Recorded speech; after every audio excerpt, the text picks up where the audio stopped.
Mga igsoon, mga anak sa Diyos. Ni viral sa social media ang usa ka makak nga unggoy dito sa Japan nga nginganlan og punch tungod kay giingong gibiyaan siya sa iyang inahan. Makita sa daghan nga mga videos nga nagkupot siya og stuffed toy nga unggoy nga murag iyang gihimong safe space.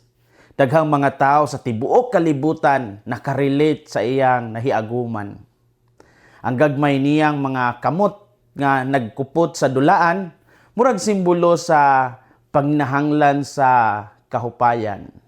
Ang mga netizens nasayangan sa iyang kahintang apan nalipay sa dihang usa ka senior nga unggoy ni duol og mihalog kaniya. Ang maong higayon nahimong simbolo sa pag-amuma o pagdawat. Ang mga tao nakaingon nga bisan ang mga mananap di ay nanginahanglan og presensya o pagtagad. Ang istorya ni Punch nagpakita nga kung adunay mangayo og kahupayan, aduna po'y mutubag.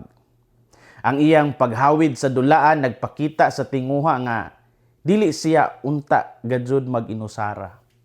Ug sa dihang naay mitubag sa iyang panginahanglan, nabati sa tanan nga aduna gyud ay paglaom. Sa ebanghelyo karon, si Jesus nagtudlo kanato sa pag-ampo nga may pagsalig. Pangayo, pangita, panuktok. Ang Ginoo nag-awhag nga dili kita mahadlok mangayo. Unsay atong makutlo karong adlaw? Unang punto, ang Dios usa ka amahan nga andam mutubag sa atong pag-ampo. Mingon si Jesus, ask and it will be given to you.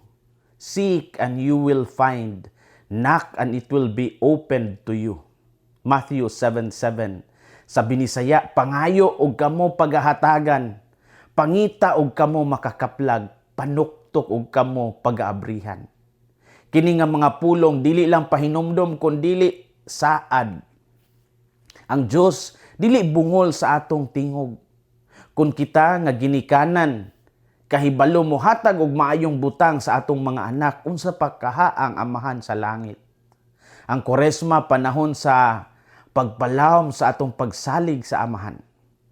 Kung usahay murag dugay ang tubag, dili pasabot nga wala siya naminaw. Ang Dios motubag sa hustong oras ug sa husto nga paagi. Usahay mahadlok ta mangayo kay basin dili tatagdon. Apan ang ebanghelyo nag-awhag sa kaisog sa pag-ampo. Ang pagpanuktok nagpasabot sa pagpadayon. Ang pagdawat sa tubag usahay dili sumala sa atong gusto apan sumala sa mas maayo nga plano sa Dios.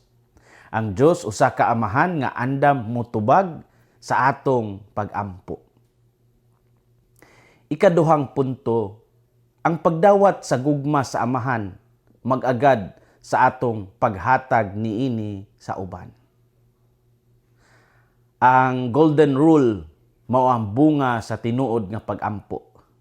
Mingon si Jesus, so whatever you wish that others would do to you, do also to them. Matthew 7:12. Sa binisaya, busa, unsa man ang inyong buot nga buhaton sa mga tao kaninyo, buhata usab ninyo kanila. Ang pag-ampo nga walay gugma sa isig ka tawo, kulang. Ang tinuod nga relasyon sa amahan, nagpakita sa atong pagtrato sa uban. Ang Kwaresma, dili lang pag-ampo o pagpuasa, kundi pagpakita sa gugma sa buhat.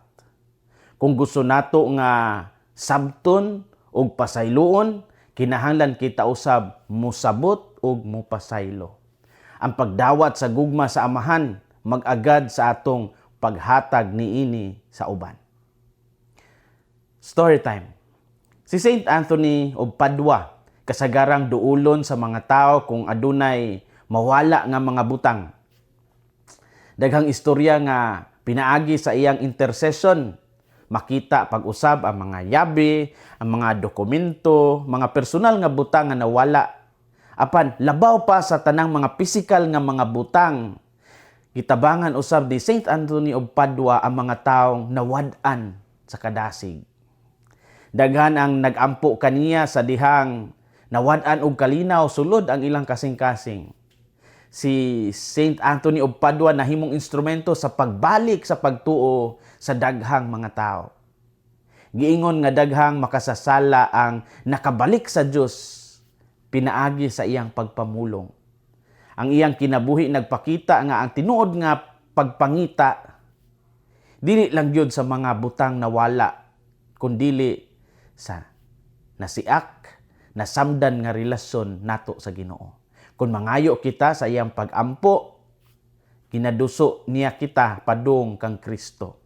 Ang ehemplo ni Saint Anthony of Padua nag-awhag nga mahimong dalan sa paglaom sa uban. Sa katapusan, ang pinakadakong butang nga atong makita pag-usab, mao ang gugma sa Dios. Mga igsuon, mga anak sa Dios, ang ebanghelyo karon nag-awhag kanato sa pagsalig o gugma. Pangitaon nato ang iyang kabubuton labaw sa atong kaugalingong plano. Ang Kwaresma dili panahon sa kahadlok kundi panahon sa pagsalig.